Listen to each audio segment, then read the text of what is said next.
The Wild Robot by Peter Brown. Chapter 9. The Mountain. Ross was now stumping her way up the mountain. Dense forest and rocky outcrops forced the robot to zig and zag and backtrack, but after an hour of steady hiking, she arrived at the craggy mountain peak. Grasses and flowers and shrubs sprouted from every pocket of soil, but were no trees at the top. Ross was safe from those annoying pine cones. She dusted herself off and then carefully climbed up a leaning slab of stone to the very highest point of the entire mountain. The robot slowly turned her head completely around. She saw the ocean stretching to the horizon in every direction. And in that moment, Ross learned what you and I have known since the beginning of this story. In that moment, Rose finally realized that she was on an island. Ross looked down and surveyed the island, starting from the sandy southern point. The island grew wider and greener and hillier until it finally jutted up into the rocky cone of the mountain. In some places, the mountain fell away, leaving sheer cliffs. A waterfall rushed off one cliff and fed a river that wound its way through a great meadow in the center of the island. The river flowed past wildflowers and ponds and boulders, and then disappeared into the forest. Blurry shapes suddenly cut through the robot's vision. She refocused her eyes and saw vultures circling above the foothills. Then she noticed lizards warming themselves on a distant rock.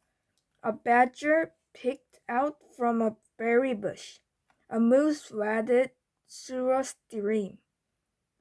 A flock of sparrows turned in perfect unison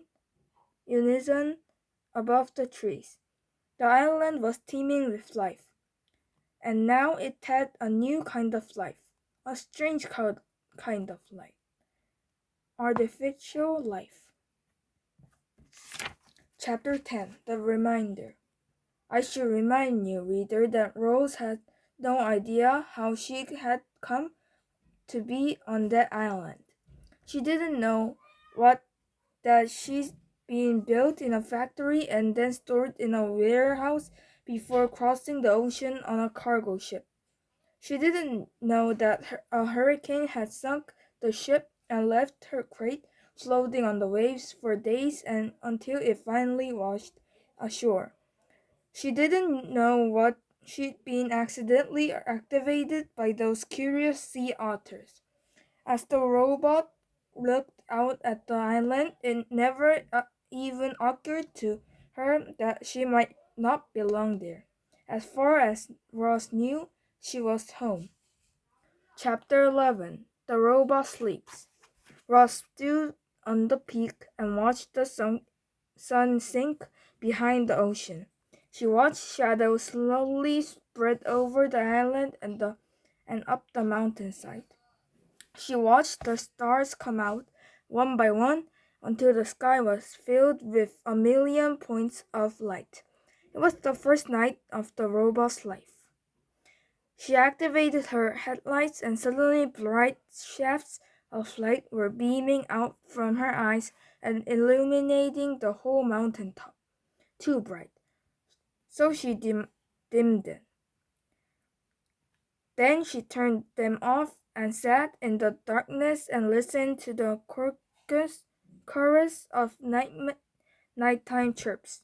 After a while, our robot's computer brain decided it was a good time to conserve energy. So she sat and anchored her hands to the rocks. Her non-essential program switched off, and then in her own way the robot slept. Chapter 12 The Storm. Ross felt safe up on the mountaintop, so she spent the next few days and nights perched on the peak. But everything changed one afternoon when a low-flying cloud crept up the mountain and Ross found herself surrounded by white. When the road faded back into view, she noticed more clouds floating south past the island. Then she heard a deep rumble behind her. The robot turned her head around and saw that the sky was filled with a soaring wall of darkness. Light flickered here and there. More dim rumbles.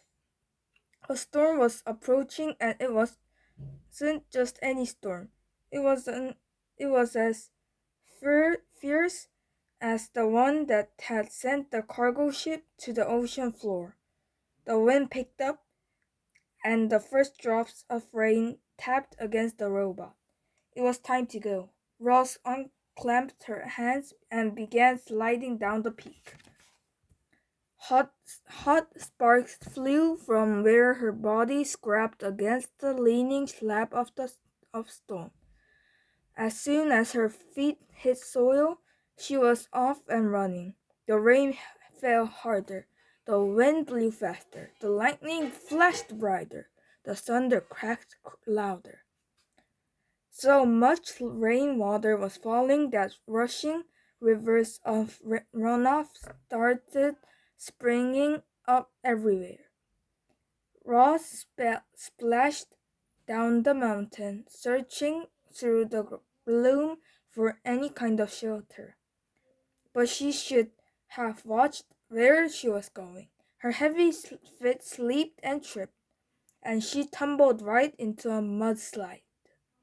Our robot was helpless. The river of mud whisked her downhill, slamming her into rocks and dragging her through bushes and sweeping her straight down toward the cliff. Mud was pouring off the cliff like a waterfall. Ross frantically clawed at the ground, grasping for anything she could hold on to, but the flow only carried her faster toward the edge. And just as she was about to plunge over the side, she came to a hard, sudden stop. Mud surged around her, spraying into her face and pinning her against some solid thing. She blindly felt with her hands and recognized the thick roots and the trunk of a pine tree. It was in an instant she was pulling herself up into the branches. The wind whipped across the mountainside, and Ross heard the familiar thunk of pine cones pelting her body, but she didn't mind them. She was just happy to be safe from the mud flow.